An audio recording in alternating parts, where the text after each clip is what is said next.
ವೀಕ್ಷಕರೇ, ಸದ್ಯ ರಾಜಕೀಯದಲ್ಲಿ ಪ್ರಚಲಿತ ಚರ್ಚೆಯಲ್ಲಿರುವ ವಿಷಯವೆಂದರೆ ಅದು ಹನಿ ಟ್ರ್ಯಾಪ್. ಈ ಹನಿ ಟ್ರ್ಯಾಪ್ ಅನ್ನು ಯಾಕೆ ಬಳಸುತ್ತಾರೆ ಮತ್ತು ಅದರ ಉದ್ದೇಶಗಳೇನು? ಈ ಹನಿ ಟ್ರ್ಯಾಪ್ ಬಲೆಗೆ ಸಿಲುಕಿ ಆರೋಪಗಳನ್ನು ಎದುರಿಸಿದ ನಾಯಕರು ಯಾರು? ಅದೆಲ್ಲದರ ಬಗ್ಗೆ ತಿಳಿಯೋಣ. ಈ ಹನಿ ಟ್ರ್ಯಾಪ್ ನಿಜಕ್ಕೂ ಎಷ್ಟು ಅಪಾಯ?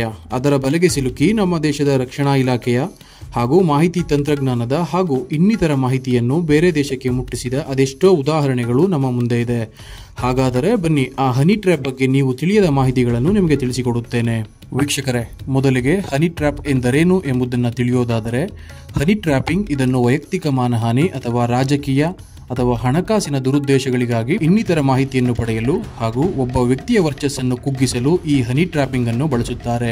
ಈ ಪ್ರಕ್ರಿಯೆಯಲ್ಲಿ ಲೈಂಗಿಕತೆ ಕುರಿತ ಮೊಬೈಲ್ ಸಂದೇಶ, ಅರೆನಗ್ನ ಅಥವಾ ನಗ್ನ ಫೋಟೋಗಳು ಮತ್ತು ಲೈಂಗಿಕ ಸಂಬಂಧಗಳನ್ನು ಬಳಸಲಾಗುತ್ತದೆ.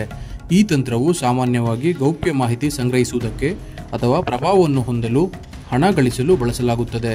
ರಾಜಕೀಯ ಮತ್ತು ಗುಪ್ತಚರ ಕ್ಷೇತ್ರಗಳಲ್ಲಿ ಹನಿ ಟ್ರ್ಯಾಪಿಂಗ್ ವ್ಯವಸ್ಥಿತವಾಗಿ ಉದ್ದೇಶಿತ ವ್ಯಕ್ತಿಗೆ ಮಾನಹಾನಿ ಮಾಡಲು ಬಳಸಲಾಗುತ್ತದೆ. ವೀಕ್ಷಕರೇ, ಹನಿ ಟ್ರ್ಯಾಪ್ ಹೇಗೆ ನಡೆಯುತ್ತದೆ, ಅಲ್ಲಿ ಯಾರೆಲ್ಲ ಇರ್ತಾರೆ, ಆ ಗ್ಯಾಂಗ್ ಹೇಗೆ ಕೆಲಸ ಮಾಡುತ್ತೆ ಅನ್ನೋದನ್ನು ನೋಡೋದಾದರೆ, ಈ ಹನಿ ಟ್ರ್ಯಾಪ್ ಪ್ರಕ್ರಿಯೆಯು ಹೆಚ್ಚಾಗಿ ಒಂದು ಗುಂಪಿನಿಂದ ನಡೆಯಲ್ಪಡುತ್ತದೆ. ಹನಿ ಟ್ರ್ಯಾಪ್ ಗುಂಪು ಸಾಮಾನ್ಯವಾಗಿ 2 ಅಥವಾ 3 ಹಾಗೂ ಅದಕ್ಕಿಂತ ಹೆಚ್ಚು ಮಹಿಳೆಯರು ಅಥವಾ ಪುರುಷರು ಇಲ್ಲಿ ಸಕ್ರಿಯವಾಗಿರುತ್ತಾರೆ. ಇಂತಹ ಮಾಹಿತಿಗಳನ್ನು ನೀವು ಈಗಾಗಲೇ ಮಾಧ್ಯಮಗಳಲ್ಲಿ ನೋಡಿರುತ್ತೀರಿ. ವೀಕ್ಷಕರೇ, ಇಲ್ಲಿಯೂ ಸಹ ಅದೇ ರೀತಿ ನಡೆಯುತ್ತದೆ.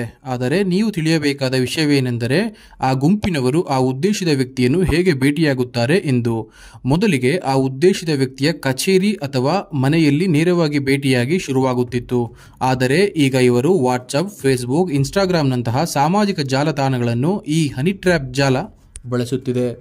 ಮೊದಲಿಗೆ ನನಗೆ ಕಷ್ಟ, ನನಗೆ ಸಹಾಯ ಮಾಡಿ, ಅಥವಾ ನಾನು ನಿಮ್ಮ ಅಭಿಮಾನಿ, ಹಾಗೆ ಹೀಗೆ ಎಂದು ಹೇಳಿಕೊಂಡು ಹನಿ ಟ್ರ್ಯಾಪ್ಗೆ ಒಳಗಾಗುವ ವ್ಯಕ್ತಿಗೆ ಹೆಚ್ಚು ಹತ್ತಿರವಾಗುತ್ತಾರೆ. ನಂತರ ಆ ವ್ಯಕ್ತಿಯ ಫೋನ್ ನಂಬರ್ಗೆ ಆಗಾಗ ಕರೆ ಮಾಡಿ ಸಂದೇಶ ಕಳಿಸಿ ನಂತರ ಅವರನ್ನು ತಮ್ಮ ಕೈವಶ ಮಾಡಿಕೊಳ್ಳುತ್ತಾರೆ. ನಂತರ ಅಸಲಿ ಆಟ ಶುರು. ರೂಮ್ನಲ್ಲಿ ಕ್ಯಾಮರಾ ಇಡೋದ್ರಿಂದ ಹಿಡಿದು ಅವನ ಫೋನ್ ಕರೆ, ಸಂದೇಶಗಳು ಮತ್ತು ಅಲ್ಲಿ ನಡೆದ ಎಲ್ಲ ಘಟನೆಗಳನ್ನು ಎಲ್ಲಿಗೆ ತಲುಪಿಸಬೇಕೋ ಅಲ್ಲಿಗೆ ತಲುಪಿಸುವ ಸುಸಜ್ಜಿತ ಕೆಲಸ ಅಲ್ಲಿ ನಡೆಯುತ್ತದೆ. ವೀಕ್ಷಕರೇ, ಸದ್ಯ ಕರ್ನಾಟಕದ ರಾಜಕಾರಣಕ್ಕೂ ಈ ಹನಿ ಟ್ರ್ಯಾಪ್ಗೂ ಇರುವ ನಂಟಿನ ಬಗ್ಗೆ ನೋಡೋದಾದ್ರೆ, ಅದಕ್ಕೆ ನಾವು 3 ವರ್ಷ ಹಿಂದಿನ ಒಂದು ಘಟನೆಯನ್ನು ನಾವು ನೆನೆಯಬೇಕು. ಕಾಂಗ್ರೆಸ್ ಸ್ಪಷ್ಟ ಬಹುಮತದಿಂದ ಸರ್ಕಾರ ರಚಿಸಿದ್ದರೂ ಕೆಲವು ಕಾರಣಗಳಿಂದ ಸರ್ಕಾರದ ವಿರುದ್ಧ ತೊಡೆ ತಟ್ಟಿ ಕಾಂಗ್ರೆಸ್ ಸರ್ಕಾರ ಅತಂತ್ರ ಸ್ಥಿತಿಗೆ ಬರಲು ಕಾರಣವಾದವರು ಗೋಕಾಕ್ನಿಂದ ಗೆದ್ದು ಬೀಗಿದ್ದ ಶಾಸಕ ರಮೇಶ್ ಜಾರಕಿಹೊಳಿ. ನಂತರ ರಮೇಶ್ ಜಾರಕಿಹೊಳಿ ಅವರು ಹಾಗೂ ಇನ್ನಿತರ ಶಾಸಕರು ಬಿಜೆಪಿಯನ್ನು ಬೆಂಬಲಿಸಿ ಬಿಜೆಪಿಯ ಸರ್ಕಾರದ ರಚನೆಗೆ ಕಾರಣವಾದರು. ನಂತರ ರಮೇಶ್ ಜಾರಕಿಹೊಳಿ ಅವರನ್ನು ಬಿಜೆಪಿ ಸರ್ಕಾರ ಸಂಪುಟದಲ್ಲಿ ಬೃಹತ್ ನೀರಾವರಿ ಸಚಿವರನ್ನಾಗಿ ಮಾಡಿ ರಮೇಶ್ ಜಾರಕಿಹೊಳಿ ಅವರ ಮನಸ್ಸನ್ನು ಸಂತೋಷಪಡಿಸುವ ಕೆಲಸವನ್ನು ಬಿಜೆಪಿ ಮಾಡಿತ್ತು. ಆದರೆ ಅದಾದ 1 ವರ್ಷದ ನಂತರ ಅವರಿಗೆ ಅಂಟಿದ್ದೇ ಈ ಹನಿ ಟ್ರ್ಯಾಪ್ ಎಂಬ ಕಳಂಕ. ಈ ಹನಿ ಟ್ರ್ಯಾಪ್ ರಮೇಶ್ ಜಾರಕಿಹೊಳಿ ಅವರನ್ನು ಯಾವ ರೀತಿ ಕಾಡಿತ್ತೆಂದರೆ, ಈ ಹನಿ ಟ್ರ್ಯಾಪ್ನ ವಿಡಿಯೋ ಸಾಮಾಜಿಕ ಜಾಲತಾಣದಲ್ಲಿ ಹಾಗೂ ಟಿವಿಯಲ್ಲಿ ಅವರ ವಿರುದ್ಧದ ಅಲೆಯನ್ನೇ ಸೃಷ್ಟಿ ಮಾಡಿತ್ತು.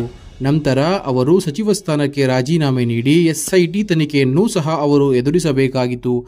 ನಂತರ ಅವರದ್ದೇ ಎನ್ನಲಾದ ವಿಡಿಯೋವನ್ನು ಜಾಲತಾಣಗಳಿಗೆ ಹರಿಬಿಟ್ಟ 5 ಜನರ ತಂಡವನ್ನು ಪೊಲೀಸರು ಹೆಡೆಮುರಿ ಕಟ್ಟಿದರು. ನಂತರ ಈ ಹನಿ ಟ್ರ್ಯಾಪ್ನಿಂದ ರಮೇಶ್ ಜಾರಕಿಹೊಳಿ ಅವರಿಗೆ SIT ಕ್ಲೀನ್ ಚಿಟ್ ನೀಡಿತ್ತು. ಆದರೆ ಈ ಕೇಸ್ನಿಂದ ರಮೇಶ್ ಜಾರಕಿಹೊಳಿ ಅವರು ಪಟ್ಟಪಾಡು ಅಷ್ಟಿಷ್ಟಲ್ಲ. ಹೀಗೆ ಒಂದು ಹನಿ ಟ್ರ್ಯಾಪ್ ತಂಡ ಏನೆಲ್ಲ ಮಾಡಬಹುದು ಎನ್ನುವುದಕ್ಕೆ ಇದೊಂದು ಚಿಕ್ಕ ಉದಾಹರಣೆ ಅಷ್ಟೇ. ಇತ್ತೀಚೆಗೆ ಮಾಧ್ಯಮದಲ್ಲಿ ಕೇಳುತ್ತಿರುವ ಹನಿ ಟ್ರ್ಯಾಪ್ನ ವಿಷಯ ಯಾರದ್ದು ಅಂತ ನೋಡೋದಾದ್ರೆ, ಅದು ಸಹಕಾರ ಸಚಿವ KN ರಾಜಣ್ಣ ಹಾಗೂ ಅವರ ಪುತ್ರ ರಾಜೇಂದ್ರ ಅವರದ್ದು. ಅವರೇ ಹೇಳುವ ಹಾಗೆ, ಲಾಯರ್ನ ವೇಷದಲ್ಲಿ ಬಂದ ಆ ಹೆಂಗಸು ನಮ್ಮನ್ನ ಹನಿ ಟ್ರ್ಯಾಪ್ಗೆ ಬೀಳಿಸೋ ಪ್ರಯತ್ನಗಳನ್ನ ಮಾಡಿದ್ಲು. ಇದು ನಮ್ಮಿಬ್ಬರ ಮೇಲೆ ಮಾತ್ರ ನಡೀತಾ ಇಲ್ಲ, ಸುಮಾರು 48 ಶಾಸಕರ ಮೇಲೆ ನಡೀತಾ ಇದೆ ಅಂತ ಗಂಭೀರ ಆರೋಪವನ್ನು ಮಾಡಿದ್ರು. ಆ ಘಟನೆಯಾದ ಬಳಿಕ ಸ್ವತಃ ರಾಜಣ್ಣ ಅವರೇ ಈ ಹನಿ ಟ್ರ್ಯಾಪ್ ವಿಷಯವನ್ನು ಸದನದ ಮುಂದಿಟ್ಟು, ನನ್ನನ್ನು ಇದರಲ್ಲಿ ಸಿಕ್ಕಿಸಲು 2 ಪ್ರಯತ್ನಗಳು ನಡೆದಿವೆ, ಇದಕ್ಕೆ ಕೆಲವು ಕಾಣದ ಕೈಗಳು ಇದರ ಹಿಂದೆ ಕೆಲಸ ಮಾಡ್ತಿದೆ, ಅದನ್ನ ಸರ್ಕಾರ ಬಯಲಿಗೆಳೆಯಲೇಬೇಕು ಅಂತ ಆಗ್ರಹಿಸಿದರು.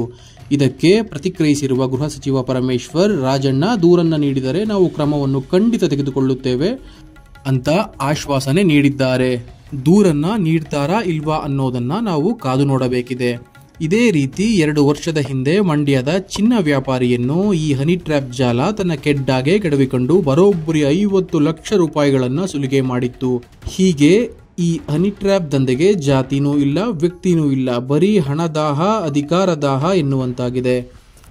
ವೀಕ್ಷಕರೇ, ಈ ಹನಿ ಟ್ರ್ಯಾಪ್ ಜಾಲ ಬರೀ ರಾಜ್ಯದಲ್ಲಿ ಅಷ್ಟೇ ಅಲ್ಲ, ರಾಷ್ಟ್ರ ಮಟ್ಟದಲ್ಲೂ ಸಹ ಸದ್ದು ಮಾಡಿದೆ. ಅವು ಯಾವುವು ಅಂತ ನೋಡೋದಾದರೆ, ಇತ್ತೀಚೆಗೆ ಭಾರತೀಯ ಸೇನೆಯ ಒಬ್ಬ ಸೈನಿಕನು ಪಾಕಿಸ್ತಾನದ ಗುಪ್ತಚರದ ಹನಿ ಟ್ರ್ಯಾಪ್ ಜಾಲಕ್ಕೆ ಸೆರೆಯಾಗಿದ್ದು, ನಂತರ ಭಾರತೀಯ ಸೈನಿಕನನ್ನು ಬಂಧಿಸಲಾಗಿದೆ. ಪಾಕಿಸ್ತಾನದ ಸೇನೆಯಲ್ಲಿ ಕೆಲಸ ಮಾಡುವ ಒಬ್ಬ ವ್ಯಕ್ತಿ ತಾನು ಮಹಿಳೆ ಎಂದು ಹೇಳಿಕೊಂಡು ಭಾರತೀಯ ಸೈನಿಕನ ಮನವೊಲಿಸಿ ಸೈನಿಕನಿಂದ ಆತನ ರೆಜಿಮೆಂಟ್ ಮತ್ತು ಸೇನಾ ಅಭ್ಯಾಸಗಳ ಕುರಿತು ಗುಪ್ತ ಮಾಹಿತಿ ಪಡೆದಿದ್ದಾನೆ.